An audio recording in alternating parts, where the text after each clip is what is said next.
Welcome to Learn English from English Stories. Ready to level up your English? Here, we learn through stories. Slow, clear, and fun. Listen, relax, and enjoy the journey. 1. Introduction.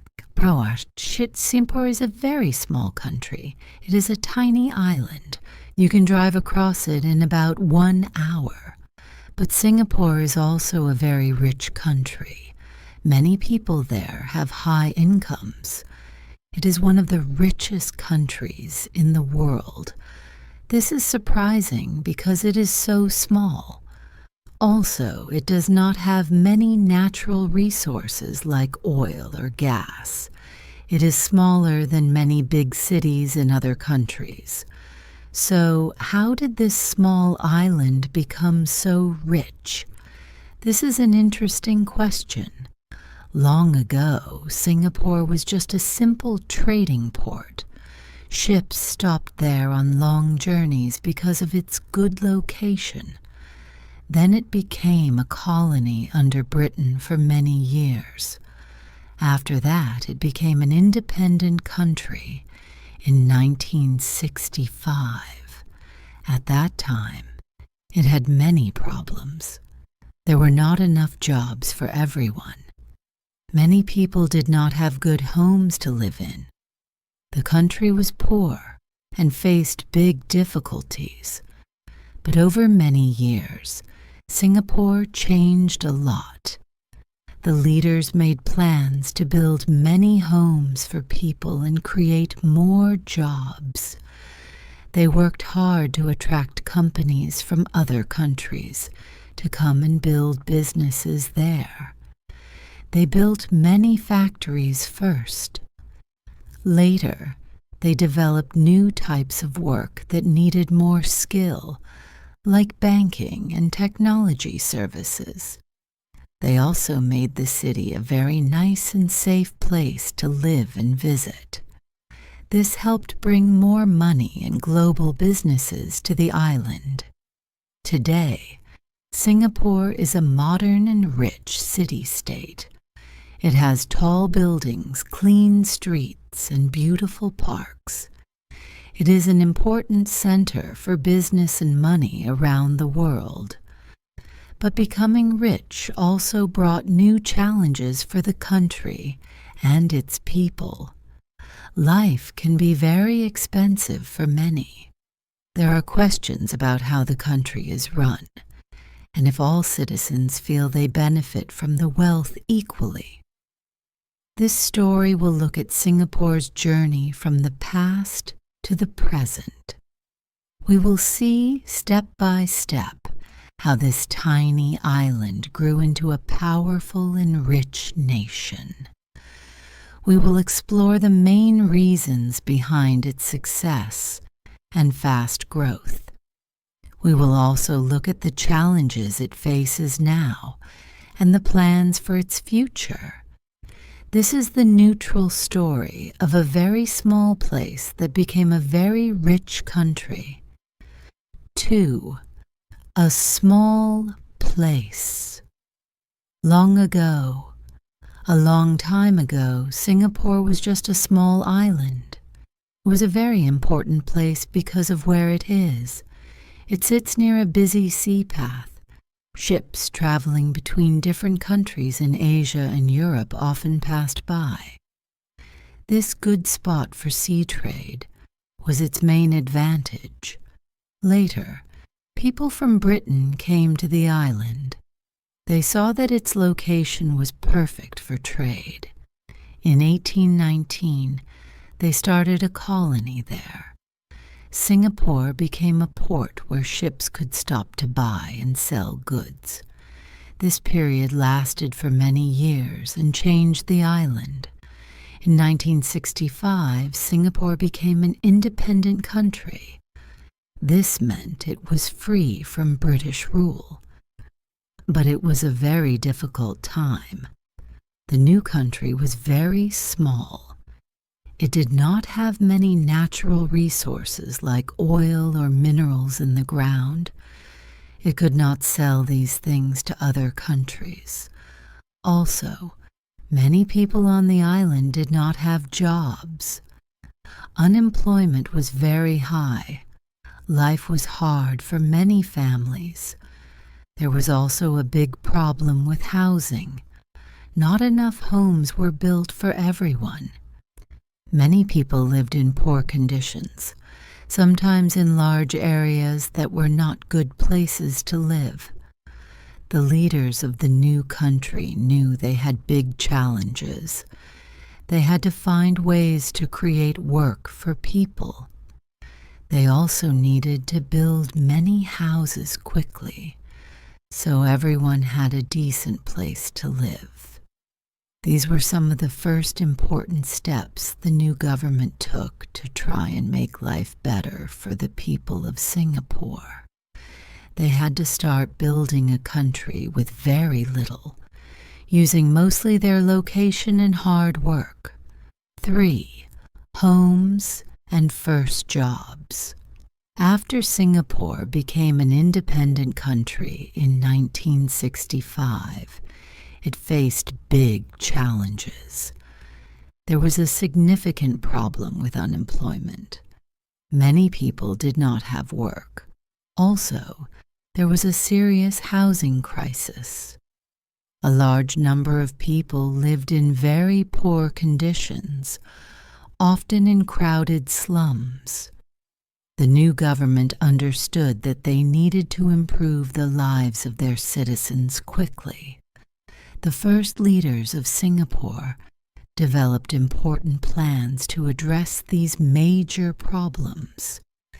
They saw that solving the housing issue and the job issue were connected. One of the first and most important things the government did was to start building many new homes for the people. These were government-built homes, known as public housing. The goal was to provide everyone with a clean, safe, and affordable place to live. In the 1960s, only a small percentage of the population lived in public housing, around 9%. However, the government built homes very quickly and on a large scale. Over the years, this effort grew, and today a large majority of the population, more than 80%, lives in public housing. Having a stable home environment was very important. It gave people hope and helped create a sense of stability across the country.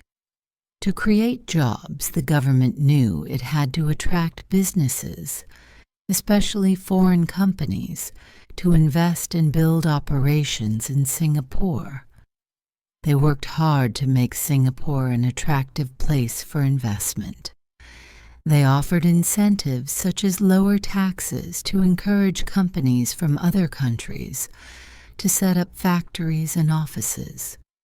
They also focused on creating a stable environment for work. In the years before independence, there were often strikes by workers which made businesses hesitant to invest. The government put in place rules and systems that helped to reduce strikes and create a more reliable workforce. This stability was crucial for convincing international companies that Singapore was a safe and good place to do business. At first, Singapore focused on building its manufacturing industry. This involved making physical products in factories. They started with industries that needed a lot of workers, like textiles and simple electronics. This approach helped to quickly reduce high unemployment.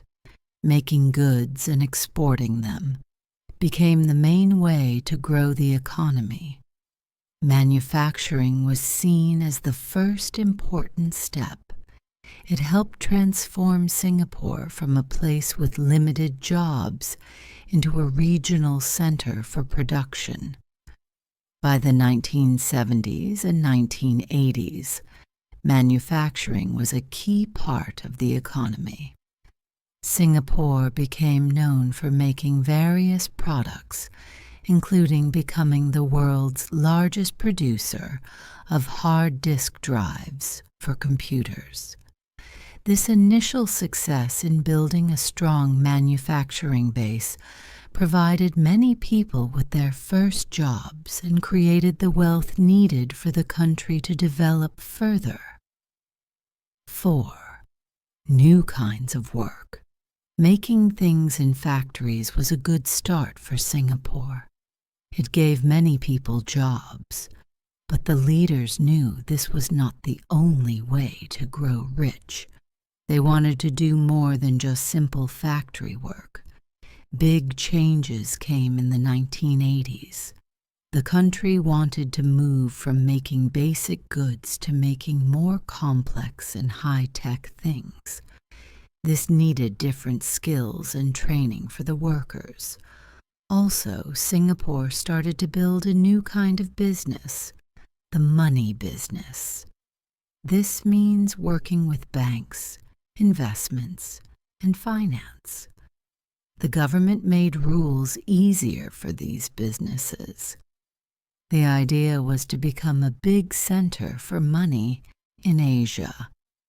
To do this, Singapore needed to bring in companies from other countries. They wanted big global companies to come and open offices or headquarters there. Why did these companies come? Singapore offered good conditions for doing business. It also offered low taxes for companies. This was a big reason for companies to choose Singapore over other places. This focus on finance and services like banking and business help became very important. It was different from just making products. It was about using knowledge and skills. The economy started to depend more on these new kinds of work. Over time, the part of the economy based on services grew much larger than manufacturing. Singapore became known as an easy place to start and run a business. This brought more wealth and more new jobs that needed different talents. This shift was a key step in Singapore's journey to becoming a rich nation. 5. A good city to be in. Singapore wanted to be a good place not just for work, but also to live. Making the city nice was important for people and for businesses. This would help keep companies and rich people in Singapore for a long time.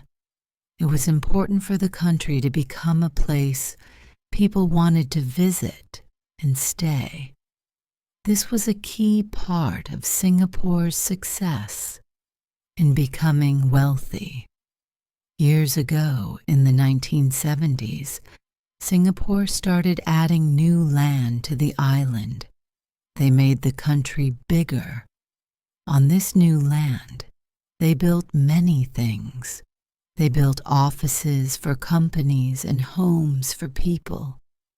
But they also built many places for fun and entertainment. This changed how the city looked completely. The buildings became taller and more modern, creating a new skyline. Parks and green spaces were also created to make the city a pleasant place to be. These changes helped make Singapore a more attractive place for people to live and for businesses to set up their offices and regional headquarters. To make the city even more exciting and bring in more visitors, especially rich ones, Singapore brought in special events and built new attractions. One big event is the Formula One car race. It is held at night on the city streets and brings many visitors from around the world. Singapore also decided to allow large resorts that included casinos. These are called integrated resorts. Building these resorts and holding big events happened at a good time for Singapore. Countries nearby, like China and India, had strong economies, and many rich people from these countries had more money to spend and invest. Singapore was in a very good place to attract these wealthy people. They could come to Singapore to enjoy the casinos, the nightlife, the high-end shopping, and the modern city environment. Importantly, they could also keep their money in Singapore. This helped Singapore's economy a lot. The total amount of money managed in Singapore for these wealthy individuals and companies grew very, very big over the years, making Singapore a fun and attractive place, helped bring in more money and visitors, especially rich ones, and their businesses.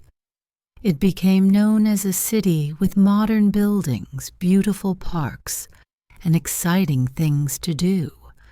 This plan worked well to make Singapore even richer and more successful.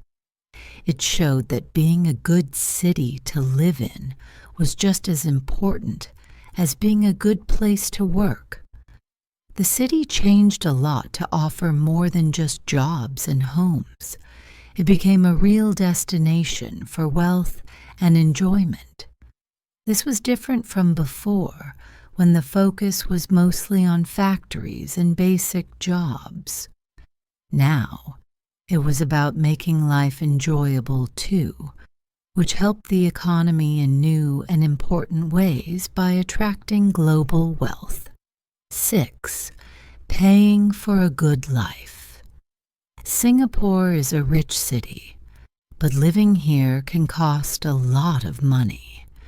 It is known as a very expensive place in the world. Some things are much more expensive than in other countries. For example, buying a car is very costly because of high taxes. Clothes can also be quite expensive here. However, some other things may cost less. Personal care items, things for your home, and help in the house can be cheaper than in many big cities. Most people in Singapore earn a good salary compared to many places. The typical salary side, meaning what many people earn in the middle range, is a few thousand each month. But about 20% of this money goes into a special savings account. This is a rule. People must put money here. They can use this money later for important things like buying a home, paying for medical help, or education. This system helps people save for the future, but it means they have less money to spend freely every month. Singapore also has many rich people. There are more than 184,000 millionaires living here. This shows that some people have a lot of money. But there are also big differences in how much money people have. This is called inequality. We can measure this difference. There is a number, for example, 0.356 in one recent year. That shows this inequality. A lower number means people have more equal amounts of money. Singapore's number is higher than in some other rich countries like Germany or Japan. This means the difference between rich and poor is bigger here than in those places. So, while Singapore is a rich country overall, not everyone feels rich. Some people feel the difference in wealth strongly. The government knows this is an important issue to think about. and try to make better. 7. New voices, new plans. Singapore has grown rich, but not everyone agrees on everything. Some people talk about rules for speaking freely. They say that in the past, it was hard to criticize the government. People were sometimes afraid to speak their minds. Even now, some rules about free speech are still in place. The government knows that the people of Singapore are changing. The population is more diverse now, with people from many different places and backgrounds. People are also speaking out more than before. They have more opinions and want to share them. Recently, Singapore has a new leader, a new prime minister. His name is Lawrence Wong. He grew up in public housing, which is where most Singaporeans live. Some people feel he understands regular citizens better because of this. People think he has a more common touch. He has said that he wants to build on the good things Singapore has already done. He wants to keep the country strong and successful. But there are also worries among the people. One big worry is about jobs. Singapore has brought in many foreign workers to help the economy grow, but some citizens worry that these foreign workers are taking the best jobs. They are concerned about having good work for themselves. Politics is also changing. The main ruling party has been in power for a long time, but its popularity is not as high as before. This means that politics might become more active and perhaps more difficult in the future. Different voices are speaking up more loudly. These new voices and worries mean the new leader has important work to do. He must listen to the people and find ways to make sure everyone feels included. He needs to manage concerns about jobs and foreign workers. He also needs to guide Singapore as it continues to grow and change in the future. The country must find a way to keep its success going while listening to the different ideas and concerns of its people. What comes next? Singapore has become a rich country. It has done many things well. But looking ahead, there are new challenges. The country must think about what comes next. One big challenge is that people are getting older. Many people in Singapore are living longer. This means more older people and fewer young people. This can make finding workers harder. Older people also need more care and support. The government needs to spend more on health care and services for older citizens. This puts pressure on finances. Singapore needs plans to help everyone as the population changes. Another challenge comes from other countries. Singapore was one of the first in Asia to grow so fast. Now others are learning from Singapore. They work hard to improve their economies.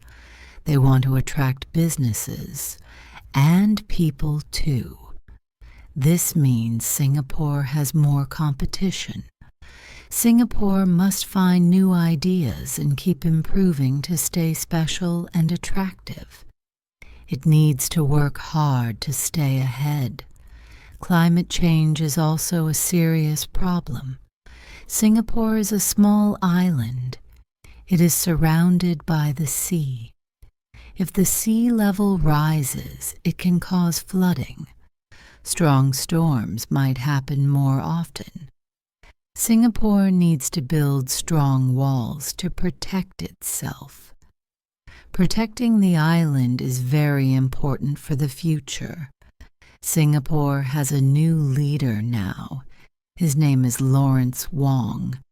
He is the new Prime Minister. He has taken on this important job. His task is big. He must lead Singapore through these new challenges. He must work to keep Singapore's economy strong.